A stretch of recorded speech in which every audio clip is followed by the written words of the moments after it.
Have you ever found yourself sitting at the dinner table with your family and you suddenly realize that you missed everything your kid had been saying because you were thinking about all the stress from work that day or thinking about all the work that you had left to do that night before you could go to bed? Or do you ever look up from your phone after you were checking your work email and you realize that your spouse was talking to you and you have no idea what they just said? What if instead of this being a weekly or daily issue, you were able to sit down to a conversation with your spouse or dinner with your family and you were able to be fully focused and present because you had left work at work? My name is Emily Gavett-Liu, and I'm a psychiatrist and life coach. I can't tell you how many times I used to be present with my family physically, but mentally consumed with work. While I can't say that I'm perfect and never check my phone or zone out in the middle of a conversation with my family now, things are so different than they were just a few years ago. And I'm here to tell you that if you're feeling a little bit of dread inside because you feel like I am speaking directly to you, you're not alone. So many people I talk to, especially women, physicians, and entrepreneurs and business people like me, struggle with this. We are so used to juggling so much, and we are so used to having a million mental tabs open at a time that it can feel totally foreign to have just one browsing window open at a time.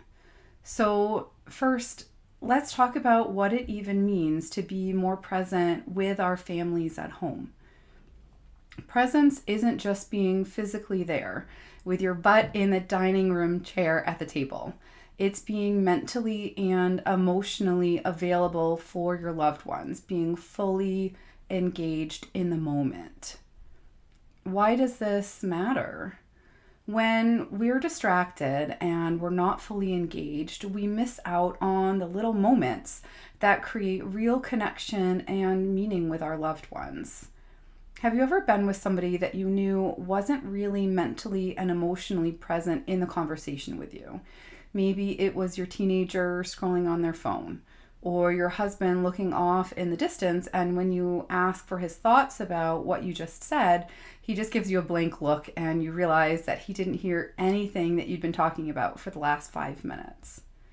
It feels terrible because you know that what you are saying to the other person doesn't really matter to them, even if it matters a lot to you. For your family, that's you when you're distracted. The people who love you most and who you matter most to are only getting a little piece of you when the distracted version of you is with them. So, what can you do about it? Here are a few quick and easy strategies that you can practice. First, give yourself a transition ritual. When you're walking in the door from work or you're walking out of your home office for the day, take a moment to breathe, reset, and consciously shift your mindset from work mode to family mode. If you do work from home, it can be helpful to have a separate space for work that isn't just one end of your dining room table, or if you're like me and you like to spread out your entire dining room table. This creates a physical separation that's often missing when we aren't leaving the house for work. Leaving the workspace, whether that's your office outside the home or your office space in the home, helps to create the mental and physical separation and transition more easily. Next, set clear boundaries. Decide when work ends and family time begins. If you have a team, make sure that you communicate this to them. If you're on call every single day of the year, which I sincerely hope is not the case for you, this is going to be a lot harder. But if you're not on call, don't make yourself available outside of your work hours. Having your work email on your cell phone makes it so easy to check work email quickly. And it's so tempting to take care of stuff in a few minutes before letting it pile up for you to tackle Monday morning. I used to do that. But then it felt like I was always working, and I would literally have to book vacations on a cruise and not buy the Wi-Fi package to get away. That's the only way I could set the boundaries for myself. Don't wait until you're at a yoga retreat in the mountains without cell phone service to get a break from work. Take the break by setting boundaries and sticking to them. When you're with your family and you feel yourself getting mentally pulled back into work, use an anchor, like focusing on your breath or repeating a phrase like "I'm here now" to bring yourself back. A technique that we teach patients that get overwhelmed or dissociate is called grounding. And the same thing can work when you're getting stuck on thoughts about work or whatever else might be worrying you. So you want to use your 5 senses. What can you feel? Like, do you feel your legs on the chair that you're sitting on or your arms resting on the table? What do you see? Do you see your husband and kids around you? What do you smell? Are you smelling dinner? Or maybe you're smelling dinner burning in the oven. What do you hear? What do you taste? You get the idea.